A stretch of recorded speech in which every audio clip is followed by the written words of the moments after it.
இவன் என் மனைவி நிறமாசம் கற்பனை திடீர்னு பிரசவலி வந்துட்டு இன்னைக்கு ராத்திரி நீங்க தங்கி இருக்கிறது இடம் கொடுத்தீங்கன்னா அடியாத்தி என்ன பாக்குற உள்ள வரச்சல்ல வாங்கம்மா வாங்க மெதுவா அம்மா வாங்கம்மா ஐயா நீங்க கொடுங்க வாங்க வாங்க மெதுவா ஒண்ணு இல்லம்மா அம்மா வாங்க உட்காருங்கம்மா மெதுவா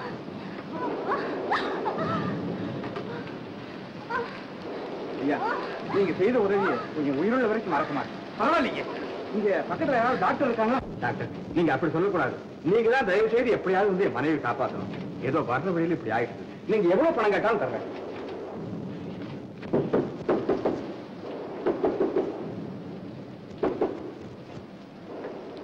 வாங்க டாக்டரையா வாங்க ஐயா பாத்தீங்களா தங்க விக்கிரகம் மாதிரி உங்களுக்கு ஒரு பொன் குழந்தை பிறந்திருக்கு அம்மா எப்படி இருக்கா கொஞ்ச நேரத்துக்கு முன்னாடிதான் மயக்கம் தெரிஞ்சது குழந்தைய பார்த்துட்டு இப்பதான் தூங்குறாங்க வெரி குட் வெரி குட் நான் அப்பவே நினைச்சேன் எனக்கு வேலையே இருக்காதுன்னு லீலாவுக்கு குழந்தைதான் இல்லையே தவிர இந்த மாதிரி பிரசவங்கள்லாம் எவ்வளவோ பார்த்திருக்கு நல்ல கைராசி உங்க குழந்தைக்கு 100 ஆயிடுச்சு தேங்க்யூ டாக்டர் நான் வரட்டுங்களா இந்தா இதை என்னுடைய அன்பளிப்பா வச்சுக்க ஐயா வேண்டாங்க வேண்டாங்க ஐயா நாங்க ஏழைக்கு தாங்க நாங்க செஞ்ச சின்ன உதவிக்கு உங்ககிட்ட நாங்க பலனை எதிர்பார்க்கல ஐயா அப்பா உனக்கு எப்படி நன்றி சொல்றதுன்னே தெரியல சரி உனக்கு வேற எந்த உதவி வேணாலும் கேள்வி நான் செய்யறேன் ஐயா எங்களுக்கு குழந்தையே இல்லைங்க இதே மாதிரி எங்களுக்கும் குழந்தை பிறக்கணும்னு நீங்க வேண்டிங்க ஐயா நிச்சயமா நிச்சயமா உன்னுடைய ஏக்கம் எனக்கு புரியுது என் மனைவிக்கு ரெட்ட குழந்தை பிறந்திருந்தா ஒரு குழந்தைய நான் உனக்கே கொடுத்துருக்கேன் இந்த வார்த்தையே போதும் ஐயா இந்த வார்த்தையே போதுங்க நான் வரட்டுமா ஐயோ போயிட்டு வாங்க போயிட்டு வாங்க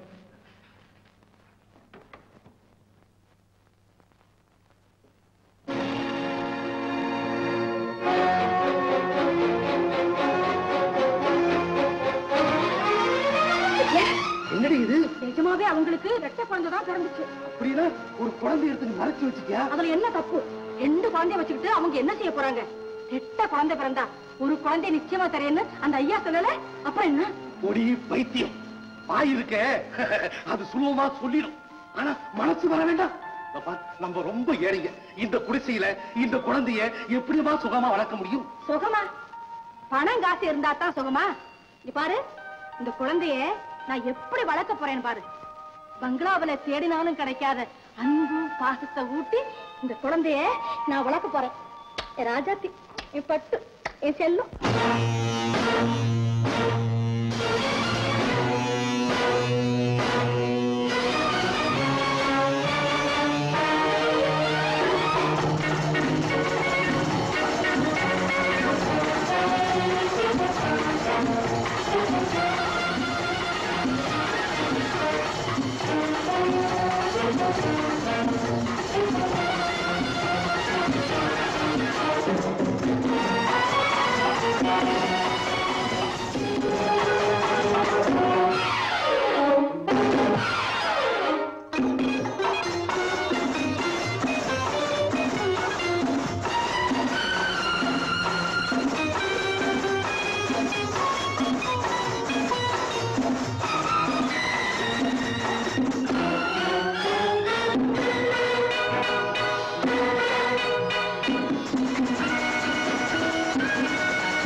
மருந்து சாப்பிடுங்க. மருந்தா?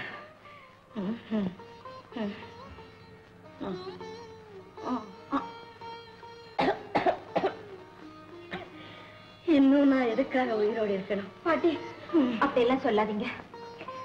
வாணி, இளவரசி மாதிரி இருக்க வேண்டிய நீ இப்படி வேலைக்காரியா கஷ்டப்படுறதை பார்க்கும்போது அந்த வேதனையை என்னால பொறுக்க முடியல அம்மா. உன்னை பெத்தவங்க இருந்தா நீ இப்படி இருப்பியா? இப்ப அதெல்லாம் எதுக்கு பாட்டு? முடிஞ்சு போனது தொடரவா போகுது. அடியே வாணி, கழுத எங்கடி தொலைஞ்சு போயிட்ட? வேலைக்காரிய கூட இப்படி கூப்பிட மாட்டாங்க. சித்தியா சித்தி. போட்டம் பாட்டி. வாணி வந்துட்டேன் சித்தி. போம்மா போ. ஆண்டவா.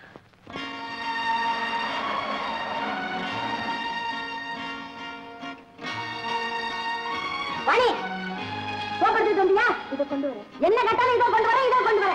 எதையும் தானா செய்யறது இல்ல, சொன்னாத்தான் செய்யறது. மூதேவி இவனுக்குன்னு வந்து சேர்ந்துருக்கிய. இல்லங்க என்ன செய்றீங்க? நம்ம பொண்ணு ஷூவுக்கு பாதிச்சு போட்டுக்கிட்டு. நீங்க ஏன் போடணும்? நான் தானே போடணும். அவன்கிட்ட கொடுங்க. பரவாயில்ல, நானே போடுறேன். ஏடி நிக்கிற? எடுத்து விட்டு போ. இது கூடவா அது செய்யணும்? வாயை மூடுங்க. சீக்கிரம். உன்னை எவன்டா காப்பி கொண்டு சொன்னது? எங்கடா வாணி? வாணியம்மாவுக்கு வீட்டுல நிறைய வேலைங்க. நீ என்ன செய்யற? போடா. ஏய், அந்த ஃப்ராக் ரொம்ப காஸ்ட்லி. ஜாக்கிரதையா அரேஞ்ச் பண்ணு. இந்த வீட்டுல அந்த பொண்ணு காலையில இருந்து ராத்திரி வரையில மாடா உழைக்குது. அண்ணன் பொண்ணு மேல என்ன அனுதாபம்? ஏன் ஊரு வேலை மூக்கு பிடிக்க கொட்டிக்கிறாரே, வேலை செய்யற என்னவா? வேலை செய்யறதுல ஒரு அளவு வேணா?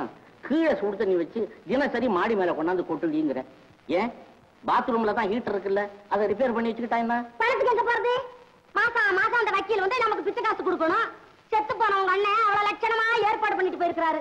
இருக்கிற ஆஸ்தி பூராவும் வாணி மேல எழுதி வச்சாச்சு. கேவலம் உங்களை ஒரு காட்டினா போட்டுக்க கூடாது. கூட பிறந்த தம்பின்னு பேரு. உங்க மேல அவருக்கு அவ்வளவு நம்பிக்கை. எப்படி நம்பிக்கை வரும்? உன் பேச்ச கேட்டு பாகத்தை பிரிச்சுக்கிட்டு வெளியில போயிட்டோம். வந்து சேர்ந்ததுங்க உங்க பட்டாளம். சின்ன தீத்தானுங்க. வேற வழி இல்லாம மறுபடியும் அண்ணன் காலில் விழுந்து இப்ப அவரு சோத்த தின்னுட்டு இருக்கிறோம். எப்படியோ நடந்தது நடந்து போச்சு. வாணிக்கு ஒரு அழகான மாப்பிளைய பார்த்து கல்யாணம் பண்ணி வச்சு விட்டு கடைசி வரையில அவங்க நிழல்ல இருந்துட்டு போவோமே. ஓ, நீங்க அப்படி நினைச்சுட்டு இருக்கீங்களா? என் தம்பி கோபால் இந்த வீட்டுல எதுக்காக வச்சிருக்கேன் தெரியுமா? என்ன நம்ம பொண்ணு சீலாவாவனு கல்யாணம் பண்ணி கொடுக்கலாம்னு நினைச்சுக்கிட்டு இருப்பேன். ஐயோ ஐயோ, அதுதான் இல்ல. வாணி அவனுக்கு கட்டி வச்சு இந்த ஆஸ்தி பூராவும் நம்மளை விட்டு போகாம பத்திரமா பாதுகாக்கிறதா என் திட்டம். இது கடவுளே வந்தாலும் மாற்ற முடியாது. அக்கா, இந்த ஷூக்கு நான் பாலிஷ் போட்டுமா? வேண்டாம் ராஜா, நான் போட்டுக்கிறேன். உங்க அம்மா பார்த்தாங்கன்னா திட்டுவாங்க.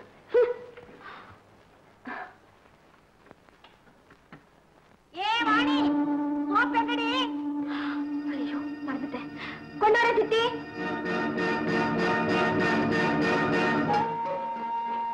இதுக்கு இவ்வளவு நேரமா? மூஞ்ச பாரு. போல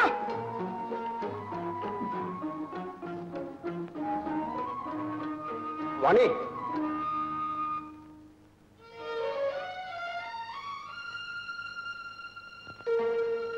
என்னையும் அடிக்கடி கொஞ்சம் கவனிக்க கூடாதா?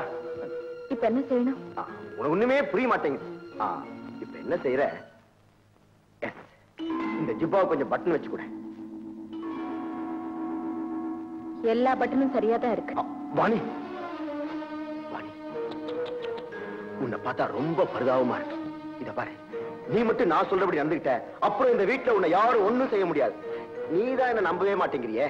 இத பாரு, நீ என்ன கல்யாணம் பண்ணிக்க. ஆமா வாணி, வாணி, வாணி. மம்மி